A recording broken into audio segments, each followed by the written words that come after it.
નમસ્કાર તાલીમાર્થી મિત્રો, વેલકમ છે યુટ્યુબ ચેનલ ડૉક્ટર ઝરા જોશી પર.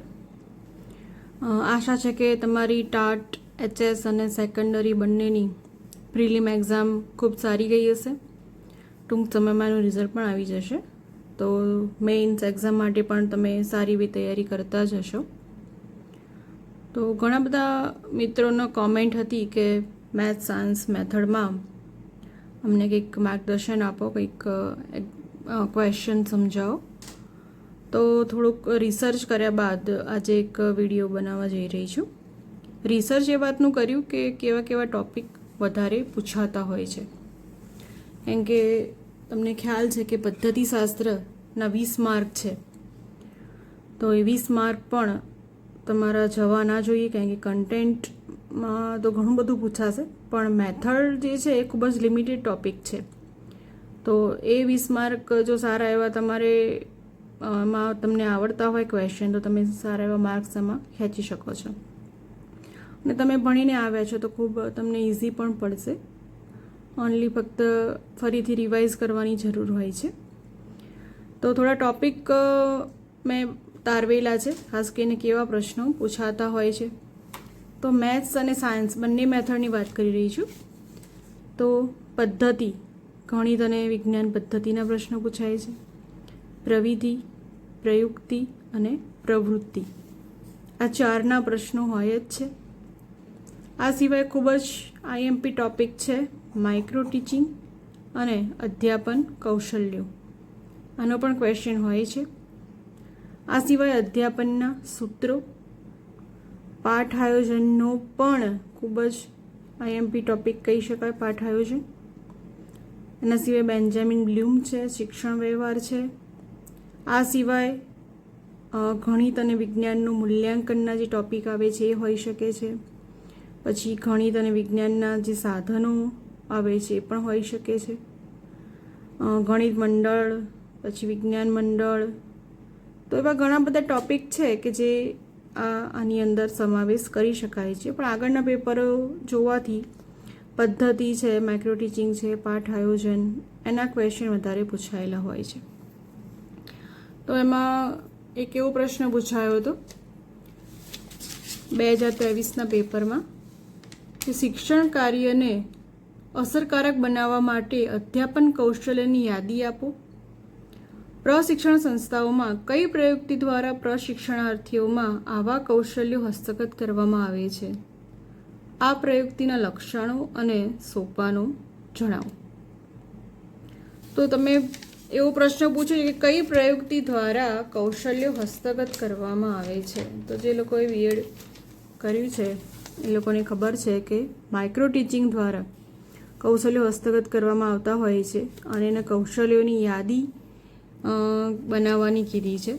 તો તમને કૌશલ્યો પણ આવડતા હોવા જોઈએ, કઈ પ્રયુક્તિ છે એ પણ તમને ખ્યાલ આવવો જોઈએ, અને લક્ષણો અને સોપાનો પણ જણાવવાના કીધા છે. આ સિવાય શોધ અભિગમની સંકલ્પના સ્પષ્ટ કરી સાધનોની ચર્ચા કરો. પછી ગણિતમાં પૃથ્થકરણ એકમ ઉદાહરણ સાથે સમજાવો, તેના લાભ જણાવો. આવો ક્વેશ્ચન પૂછાય છે, એટલે કે એ પદ્ધતિ આવી ગઈ. આ સિવાય ગણિતમાં ટેકનોલોજી આધારિત અધ્યયન અધ્યાપન સામગ્રીનો ઉપયોગ કરી કોઈ એક એકમના અધ્યાપનનું ટૂંકું આયોજન કરો. તો TLMનો ઉપયોગ કરીને તમે પાઠ કેવી રીતે બનાવો છો એ આખું ટૂંકું પાઠ આયોજન પૂછેલું છે. તો આવા ઘણા બધા ક્વેશ્ચન છે. આ સિવાય શાળા કક્ષાએ વિજ્ઞાન અને ટેકનોલોજી શિક્ષણને અસરકારક બનાવવા માટેના કોઈ પણ 8 ઉપાયો સૂચવો. તો આવા પ્રશ્નો અગાઉ 2023ની એક્ઝામમાં પૂછાયા છે. 2023માં જ મેઇન્સ એક્ઝામની શરૂઆત થઈ હતી. પ્રિલિમ અને મેઇન એવી બંને એક્ઝામની શરૂઆત 2023માં થઈ હતી. તો 2023માં જ જે પેપર છે, પહેલું જ પેપર તમારા માટે કહી શકાય મેઇન્સ માટે. આ વખતે જે પ્રશ્નોના પ્રકારો છે કે કેટલા માર્કના કેવા પૂછાશે, એનું માળખું બદલાયું છે 23 કરતાં. એ તમે ખાસ ધ્યાનમાં રાખજો.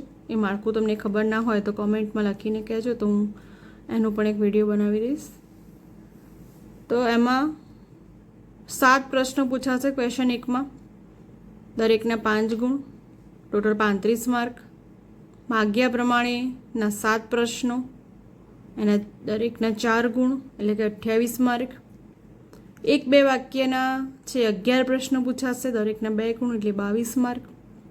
અને હેતુલક્ષી એટલે કે ખાલી જગ્યા, જોડકા, ખરા ખોટા એવા 15 પ્રશ્નો પૂછાશે, દરેકનો 1 માર્ક એટલે કે 15 ગુણ. ટોટલ 100 માર્કનું પેપર.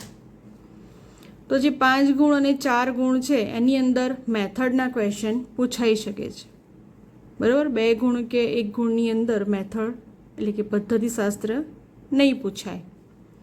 તો જે 5 ગુણ અને 4 ગુણ છે એમાં તમારે પદ્ધતિશાસ્ત્રના જે 20 ગુણ છે એની અંદરથી જ 20 ગુણના ક્વેશ્ચન એની અંદરથી પૂછાઈ શકે છે.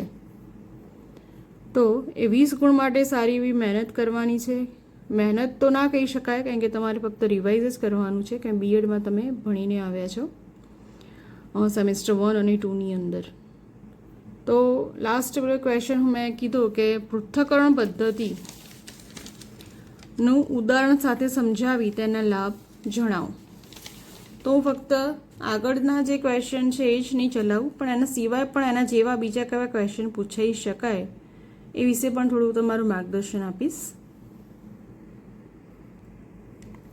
તો ગણિતમાં પૃથ્થકરણ પદ્ધતિ એક ઉદાહરણ સાથે સમજાવી તેના લાભ જણાવો. આ અગાઉની એક્ઝામમાં પૂછાયેલો ક્વેશ્ચન છે.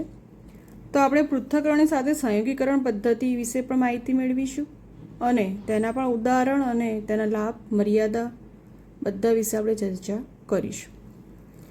તો મારી પાસે બુક છે નીરવ પ્રકાશન, બીએડમાં જે સેમેસ્ટર 1માં બુક આવે છે. અમૂલ પ્રકાશનમાં પણ તમે વાંચી શકો. તમારી પાસે જે બુક હોય એમાંથી બધી જ માહિતી તમને મળી રહેશે. તો કોઈ પણ પ્રકાશનની બુક તમે વાંચી શકો છો. તો બુકમાંથી એટલા માટે હું શીખવાડવા જઈ રહ્યું છું કે તમને બધી જ માહિતી તમારા નજર સમક્ષ રહે અને તમે વ્યવસ્થિત માહિતી મેળવી શકો. આ સિવાય મારી ચેનલ પર અગાઉ પણ મેં ગયા વર્ષે જ્યારે મેઇન્સ એક્ઝામ લેવાના હતી એ વખતે પણ મેં ઘણા બધા મેઇન્સ એક્ઝામ માટેના મેથ્સ, સાયન્સ, મેથડ માટે વિડીયો બનાવેલા છે, ચેનલ પર મૂકેલા છે. એમાં પણ પદ્ધતિઓ વિશે માહિતી મેં આપેલી છે, બધી જ પદ્ધતિઓ વિશે. આ સિવાય પાઠ આયોજન, પછી માઇક્રો ટીચિંગ અને જે મૂલ્યાંકન છે એ વિશે પણ માહિતી મેં આપેલી છે. તો તમે ચેનલ પર જશો તો ટેટ મટીરિયલમાં એ વિડીયો મેં મૂકેલા છે, એ પણ તમે જોઈ શકો છો. આના સિવાય પણ બરાબર. પણ અત્યારે હું જે ક્વેશ્ચન મેં તમને બતાવ્યો એ અનુસાર આજે વિડીયો બનાવવાનો છે, તો તમે એ પ્રમાણે ધ્યાન આપશો. હવે પૃથ્થકરણ અને સંયોગીકરણ. પૃથ્થકરણ પદ્ધતિ વિશે પહેલાં જોઈએ. તો પૃથ્થકરણ એટલે આપેલી સમસ્યાનું વિભાજન કરવું. પૃથ્થકરણ તો નાના નાના ક્રમબદ્ધ અને તાર્કિક પગલાઓમાં વિચારવાનું કાર્ય થાય છે. તર્કબદ્ધ વિચાર કરતાં પગથિયા મુજબ એમાં જવાનું હોય છે. આ પદ્ધતિમાં અજ્ઞાત ઉપરથી જ્ઞાત તરફ જવાનું હોય છે. આ એક અધ્યાપન સૂત્ર છે, એ વિશે પણ આપણે માહિતી પછી મેળવીશું કે અજ્ઞાત એટલે કે જાણતા નથી, જે જ્ઞાતમાં નથી એના ઉપરથી જે જ્ઞાત છે, જે આપણે જાણીએ છીએ એ તરફ જવાના સૂત્ર ઉપર આ પદ્ધતિ કામ કરે છે. તો આ પદ્ધતિમાં સાધ્ય પરથી તાર્કિક વિચારણા કરતાં કરતાં પક્ષ તરફ જવાનું હોય છે. કોઈ પણ પ્રમેય હોય તો પક્ષ આપેલો હોય એના ઉપરથી આપણે સાબિતી આપવાની હોય, સાધ્ય તરફ જવાનું હોય. પણ અહીંયા શું છે કે સાધ્ય પરથી, સાધ્ય આપેલો છે અને પક્ષ શું હશે એ તરફ જવાનું છે. તો ઉદાહરણ આપણે અહીંયા જોઈએ તો પૃથ્થકરણ ઉદાહરણ છે કે સાબિત કરે કે સમાંતર બાજુ ચતુષ્કોણના વિકર્ણો દુભાગે છે. આ એક ઉદાહરણ છે. તો એમાં સાધ્ય, પક્ષ, સાધ્ય, સાબિતી આપેલી છે. તમે જોઈ શકો છો સ્ક્રીન ઉપર કે સાધ્ય પરથી પક્ષ તરફ જવાનું છે.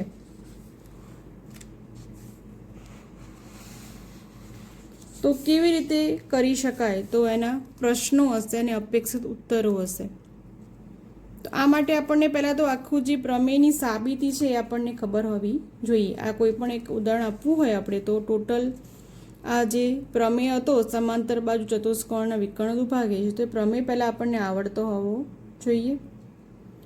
તો પક્ષમાં શું આપ્યું છે અહીંયા પ્રશ્ન પૂછવાના અને સામે એના અપેક્ષિત ઉત્તરો હશે. એટલે કે આખો પ્રશ્ન આપણે એકદમ રિવાઇઝ કરીને લેવાનો છે. જે સીધી જગ્યાએ આપણે નીચેથી ચાલુ કરીને આપણે આગળ તરફ જવાનું છે. તો જે પક્ષ છે આપણને ખબર છે કે ત્રિકોણ એબીસી સબાચર છે, એસી અને બીડી તેના વિકર્ણ છે અને એસી અને બીડી બંને ઓ બિંદુમાં છેદે છે. શું સાબિત કરવાનું છે? તો સાધ્ય જે છે કે આપણે સાબિત કરવાનું છે કે એસી અને બીડી પરસ્પર દુભાગે છે.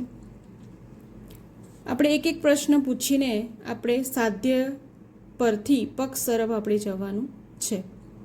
તો તર્કો અને દલીલો દ્વારા પક્ષ તરફ આપણે જવાનું છે. વિદ્યાર્થીઓ પાસે આવા પ્રશ્નો પૂછાવાના અને એના અપેક્ષિત ઉત્તરો શું હશે એ પણ મેળવીને આપણે છેલ્લે એ પક્ષ તરફ આપણે જવાના છીએ. એના પછી આકૃતિમાં કયા કયા ભાગ સમાન બતાવીએ તો દુભાગીય છે તેમ કહેવાય. તો એઓ બરાબર ઓસી તથા બીઓ બરાબર ઓડી કરીએ તો દુભાગીય એમ કહેવાય. તો પૃથ્થકરણમાં શું આવશે? જવાબ પરથી આપણે પ્રશ્નો આવશે. એટલે પહેલાં આપણને જવાબ ખબર હોય તો આપણે એના પ્રશ્નો કેવા હશે આપણે પૂછી શકીએ છીએ. તો એક પછી એક આવી રીતે પ્રશ્ન પૂછ્યા બાદ આપણે પક્ષ શું હશે એની ઉપર આપણે જવાનું છે. છેલ્લે પક્ષમાં શું આપ્યું છે? તો એઓ બરાબર ઓસી બરાબર ઓડી. આમ સાધ્ય પરથી પક્ષ તરફ દલીલો એક કરતાં આવીએ તો પૃથ્થકરણ પદ્ધતિ કહે છે. એટલે નાના નાના ક્રમબદ્ધ પગલાં દ્વારા આપણે જે સાબિતી છે આપણે આખી સાબિતી સાબિત કરીએ છીએ અને પક્ષમાં સાધ્ય પરથી પક્ષ તરફનું આપણે જે આખી સાબિતી છે તે પ્રશ્નો દ્વારા આપણે અપેક્ષિત ઉત્તરો દ્વારા આપણે લાવી શકીએ છીએ. એ પ્રમેયનું ઉદાહરણ હતું. આ એક થોડું સિમ્પલ ઉદાહરણ છે. જય અને આકાશની ઉંમરનો સરવાળો 7 વર્ષ છે. જો જય આકાશ કરતાં 6 ગણો મોટો હોય તો દરેકની ઉંમર કેટલી થાય? તો પૃથ્થકરણના પ્રશ્નો શું છે? તો શું શોધવાનું છે? તો જય અને આકાશની ઉંમર શોધવાની છે. ઉંમર શોધવા શું કરવું જોઈએ? તો જય અને આકાશની ઉંમર ધારવી જોઈએ. બે પૈકી કોની ઉંમર ધારીશું? તો આપણે આકાશની ઉંમર ધારીશું. શા માટે? તો આકાશ નાનો છે માટે. જો આકાશની ઉંમર x વર્ષ ધારીએ તો જયની ઉંમર કેટલી? તો 6x વર્ષ. તો સરવાળો x પ્લસ 6x વર્ષ. તો દાખલાની રકમમાં સરવાળો કેટલો આપ્યો છે? તો અહીંયા આપ્યો છે 7 વર્ષ આપેલો છે. તો સમીકરણ શું થાય? તો x plus 6x is equal to 7. એટલે આપણે ઉંમર જે હતી એના ઉપરથી આપણે જે સમીકરણ છે એની ઉપર આપણે આવ્યા. તો આ પૃથ્થકરણ પદ્ધતિ કહેવાય. તો જો ઉદાહરણ સાથે પૂછાય તો આપણે આવું એક નાનું ઉદાહરણ આપી શકીએ છીએ. તમે પ્રમેય કદાચ ના આવડતો હોય તો આવું એક નાનું ઉદાહરણ તમે લઈ શકો છો. આ ઉદાહરણ તૈયાર કરી દેવાનું અને જો પરીક્ષામાં પૂછાય તો આપણે આવી રીતે પૃથ્થકરણના પ્રશ્નો અને એના મુદ્દા એ પ્રમાણે આપણે આવી રીતે જ પેપરમાં લખવાનું. એના પછી એના લક્ષણો જોઈ લઈએ. કારણ કે ગયા પેપરમાં તો એના લાભ પૂછાયા હતા પણ લક્ષણો પણ પૂછાઈ શકે છે, એની મર્યાદાઓ પણ પૂછાઈ શકે છે. તો પૃથ્થકરણમાં શિક્ષણ કાર્યમાં સાધ્યથી પક્ષ તરફ, બરાબર, આ ખાસ ધ્યાનમાં રાખવાનું. પૃથ્થકરણમાં સાધ્યથી પક્ષ તરફ, અજ્ઞાત પરથી જ્ઞાત તરફ. આપેલ સમસ્યાના મુદ્દાઓને પૃથ્થકરણ વિશ્લેષણથી સ્વાભાવિક નિયમ પર પહોંચાય છે. અમૂર્ત તર્ક શક્તિ અને સંશોધન સૂચ વિકસાવી શકાય છે. કારણ કે આમાં તો સંશોધન સૂચ જ છે. કારણ કે સાધ્ય પરથી પક્ષ તરફ જવાનું છે એટલે કે પ્રશ્ન પરથી આપણે જવાબ બાજુ જવાનું છે. અને લાભ શું છે? તો તાર્કિક પદ્ધતિ છે. દરેક પગથિયે સાબિતી માટે જરૂરી સમર્થન આકૃતિ સારું વિદ્યાર્થીઓને સતત વિચારતા રહે છે. કારણ કે આમાં વિચારશીલ વિદ્યાર્થી હશે તો જ આ પદ્ધતિ એને ઉપયોગમાં આવશે. વિષય વસ્તુનું સમજ મેળવે છે. કોઈ ભૂલાઈ ગયું હોય તો એ ભૂલાઈ જવાનો ડર ઓછો રહે છે. સ્મૃતિ પર બોજ પડતો નથી, બહુ યાદ રાખવું કે ગોખવાની જરૂર પડતી નથી, વિષય પ્રત્યેની સૂઝ વધે છે, સંશોધન વૃદ્ધિમાં વધારો થાય છે અને શિક્ષણ ચિરસ્થાયી બને છે. મર્યાદાઓ શું છે? તો ખૂબ જ લાંબી પદ્ધતિ છે, ક્યારેક કંટાળાજનક પણ હોય છે. પછી વિષય વસ્તુનું તલસ્પર્શી જ્ઞાન હોવું જરૂરી છે. મેં આગળ કહ્યું કે જે આપણે પ્રમેય જોયો, તો પ્રમેય તો તમને પહેલાં આખો આવડતો હોવો જોઈએ, એના પછી તમે પક્ષ અને સાધ્યથી લઈને આખું જે સાબિતી જે આપી છે એ તમે રિવર્સ કરી શકો છો. બંને પક્ષે સૂઝ અને ધીરજ માંગી લે છે, શિક્ષક અને વિદ્યાર્થી બંને પક્ષે. પછી બધા વિષયો માટે આ પદ્ધતિ ઉપયોગી નથી. સાબિતી ગણતરીના પગથિયા સૂચવે છે, પરંતુ તેની યોગ્ય પદ્ધતિ લખવાની રીત શીખવતી નથી, અને વિદ્યાર્થીની રજૂઆત આ પદ્ધતિમાં નબળી રહે છે. એના પછી આપણે જોઈએ સંયોગીકરણ પદ્ધતિ. તો એ પૃથ્થકરણની પૂરક પદ્ધતિ છે. સંયોજનેલી પદ્ધતિસરનું ગોઠવવું, ભેગું કરવું. પૃથ્થકરણમાં શું હતું? નાના નાના પગલાઓમાં વિભાજિત કરવું અને સંયોજન કરવું, એટલે પદ્ધતિસરનું ગોઠવવું અથવા ભેગું કરવું. પૃથ્થકરણ પદ્ધતિ દ્વારા તેના પગથિયાની પદ્ધતિસર પક્ષી સાધ્ય તરફ રજૂ કરવાના હોય છે. આ પદ્ધતિમાં જ્ઞાત પરથી અજ્ઞાત તરફ જવાનું હોય છે, એટલે કે જે આપણે જાણીએ છીએ એની પરથી જે નથી જાણતા એ તરફ જવાનું હોય છે. પક્ષથી સાધ્ય તરફ, જ્યારે પૃથ્થકરણમાં શું હતું? સાધ્યથી પક્ષ તરફ જવાનું હતું. સ્વાભાવિક રીતે આપણે જો સાધ્ય પર પહોંચાય, અને આ પદ્ધતિ ટૂંકી અને સરળ અને સમય બચાવનારી છે. પગથિયું કેવી રીતે આવ્યું તેની સ્પષ્ટતા વિદ્યાર્થીઓને ઘણીવાર થતી નથી, તેથી વિદ્યાર્થીઓને યાદ રાખવું અને ગોખવું પડે છે. પૃથ્થકરણ દ્વારા સાબિતી ગણતરીની રીત નક્કી થાય, જ્યારે સંયોગીકરણમાં શું છે કે આ રીતની મુજબની સાબિતી અને ગણતરી આપવામાં આવતી હોય છે. બંને પદ્ધતિનો ઉપયોગ સાથે સાથે કરવો જરૂરી છે, અને બંને એકબીજાની પૂરક પદ્ધતિ છે. પૃથ્થકરણ પદ્ધતિ દ્વારા શિક્ષણ કાર્ય સમજાવતા ઉદાહરણો લઈને સંયોગીકરણ પદ્ધતિ સ્પષ્ટ સમજ મેળવી શકાય છે.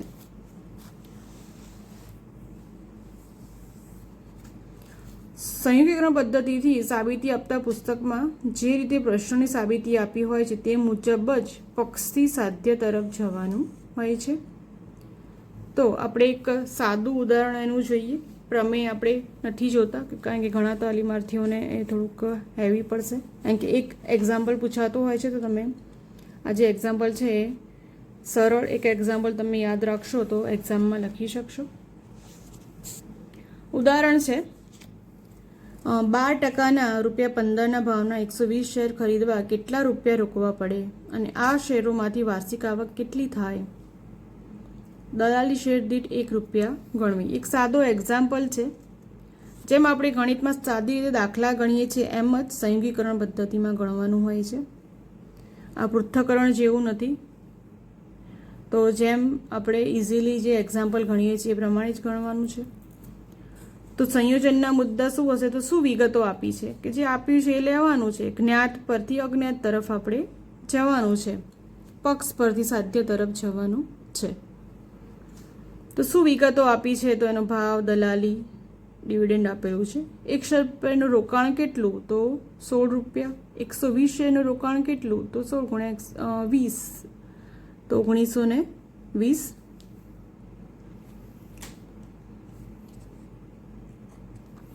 એક શેરની કિંમત કેટલી? તો ₹10. 120 શેરની કિંમત તો 10 × 120 એટલે ₹1200.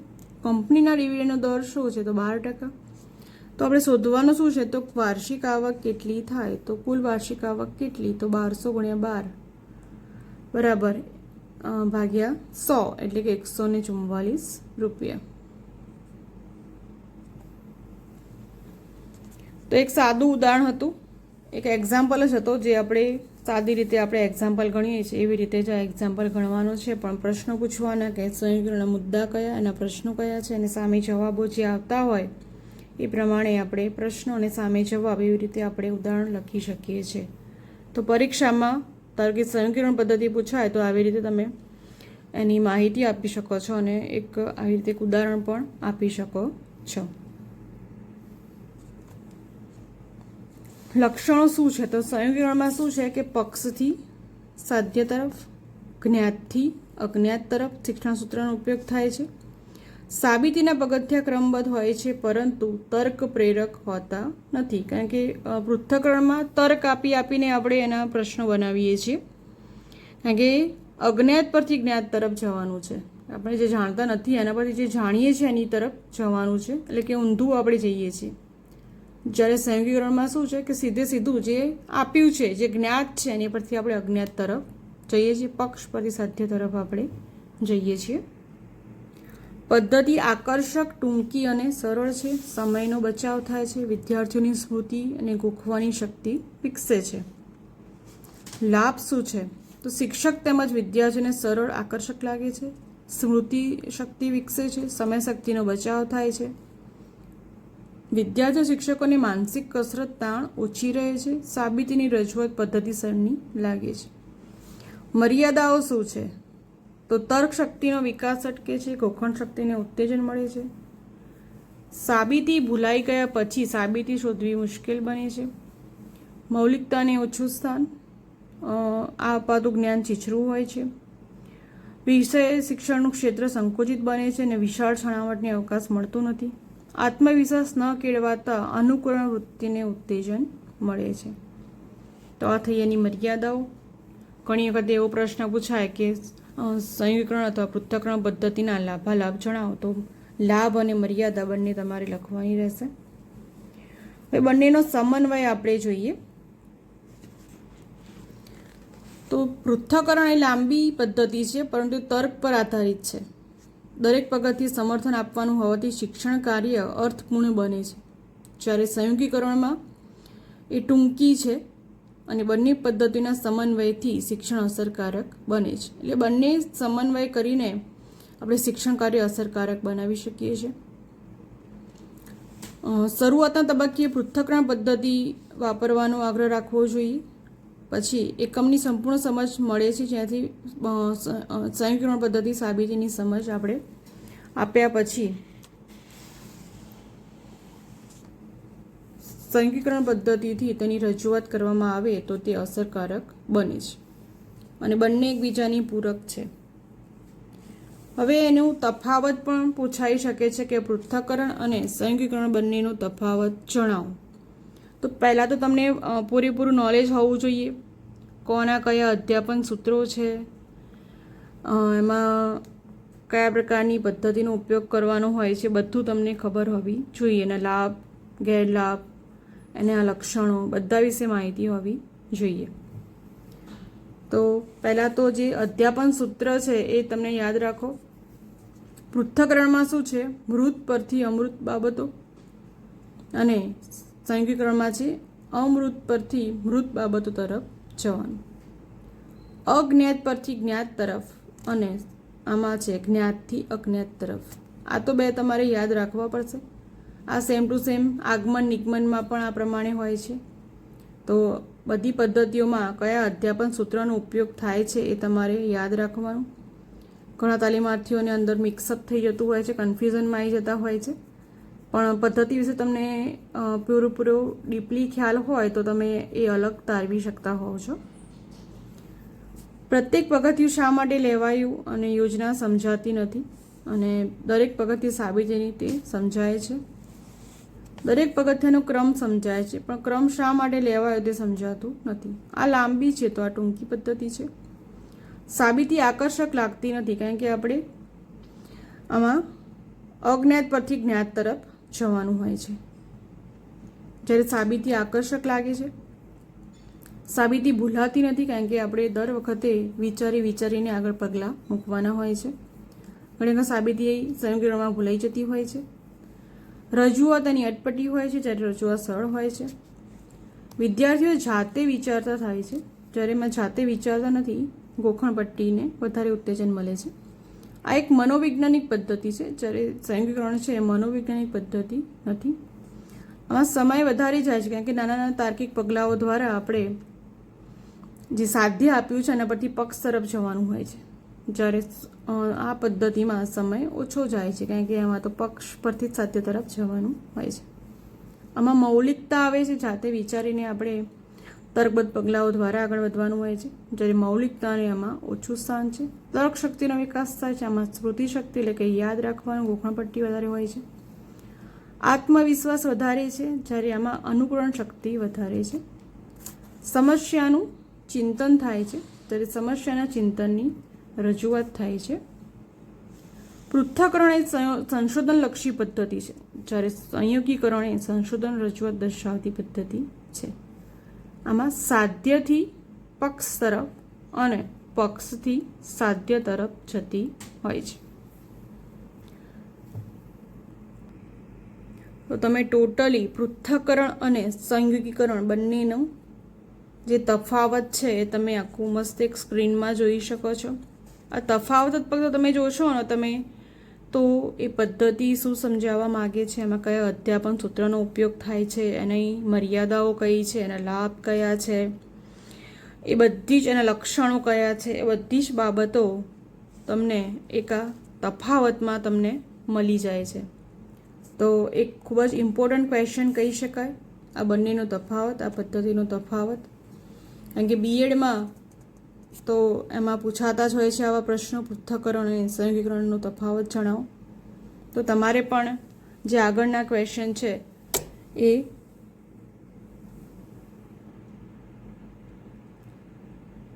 પાંચ માર્કના અને જે 4 માર્કના ક્વેશ્ચન હોય છે એમાં તો આવો એક એક્ઝામ્પલ પૂછાતો હોય છે અથવા તો આવો એક પ્રશ્ન પૂછાઈ શકે છે. તો એક ખૂબ જ ઇમ્પોર્ટન્ટ કહી શકાય મારા લક્ષ્ય કે આવો એક પ્રશ્ન 5 માર્કમાં પૂછાઈ શકે છે અથવા તો 4 માર્કમાં પણ પૂછાઈ શકે છે. તો ખૂબ જ સરળ પ્રશ્ન છે આ પૃથ્થકરણ સંયોગીકરણ. તો ખૂબ જ ચીવટપૂર્વક એક નોટ બનાવવાની કે પૃથ્થકરણ શું કહેવા માગે છે અને સંયોગીકરણ જે છે એના શું લક્ષણો છે. તમે અલગ તારવતા શીખશો, જે ક્લાસિફિકેશન કહી શકાય કે તમે અલગ તારવો બધું, તો ચોક્કસ તમે યાદ રાખી શકો છો. એક અધ્યાપન સૂત્ર યાદ રાખવાનું, સાધ્ય પરથી પક્ષ તરફ, પક્ષથી સાધ્ય તરફ, એ યાદ રાખશો તો ચોક્કસથી આવો એક ક્વેશ્ચન તમે પરીક્ષામાં લખી શકશો. આ સિવાય એના ઉદાહરણ પણ યાદ રાખવાના. તો એ ખૂબ જ સરળ અને એક ઇમ્પોર્ટન્ટ કહી શકાય એવો એક પ્રશ્ન હતો પૃથ્થકરણ અને સંયોગીકરણ. તો આશા છે કે તમને આ પ્રશ્ન ચોક્કસથી કામમાં આવશે. બુકમાંથી જ ભણાયો છે, કોઈ જ આગી પાછી બાબત નહીં. બીજા બધા વિડીયોમાં અલગ અલગથી ભણાવતા હોય છે, પણ બીએડ મેઇન સોર્સ તો બીએડ જ છે. પદ્ધતિશાસ્ત્રનો મેઇન સોર્સ કયો છે? બીએડ. તો એ બુકમાંથી જ ભણાવ્યું છે. તો આશા છે કે તમને ખૂબ જ ઉપયોગમાં આવશે. મેઇન્સમાં ખૂબ જ સારી એવી મહેનત કરો કે સારા માર્ક્સ મેળવો તો તમે આગળ મેરિટમાં આવી જાઓ અને નોકરી મળી જાય તમને. તમારી જે સપના છે એ ચોક્કસથી સફળ થાય. તો મળીએ ફરીથી નેક્સ્ટ વિડીયોમાં આવી સારી બીજી એક પદ્ધતિ સાથે. આજે મને એવું લાગ્યું કે આ એક પ્રશ્ન પૂછાયો છે તે આપણે આખો એક બધા જ જે જોડેનું જે સંયોગીકરણ હતું એ પણ મેં અંદર લઈ લીધું. એક જ પ્રશ્ન ના ચલાવ્યો, બરાબર. તો બે પદ્ધતિ સાથે ચલાવવાથી એ બંને પૂરક પદ્ધતિ છે. તો બંને જોડે તમે યાદ રાખી શકો છો, બંને અલગ તારવી શકો છો. તો ખૂબ જ ધ્યાનપૂર્વક તમે જોશો આ વિડીયો અને અંદર વાંચી પણ શકો છો. એટલું મારું બોલવાથી જ તમે નહીં કરો, પણ અંદર તમે બુકમાંથી વાંચી પણ શકશો. એટલું નજીક મેં કેમેરો રાખેલો છે કે જે તમે વાંચી પણ શકશો. તો મળીએ નેક્સ્ટ વિડીયોમાં એક સારી એક નવી બીજી પદ્ધતિનો એક પ્રશ્ન લઈને એક સરસ બીજો એક વિડીયોમાં મળીશું. તો મળીએ નેક્સ્ટ વિડીયોમાં. ત્યાં સુધી જય હિન્દ, વંદે માતરમ.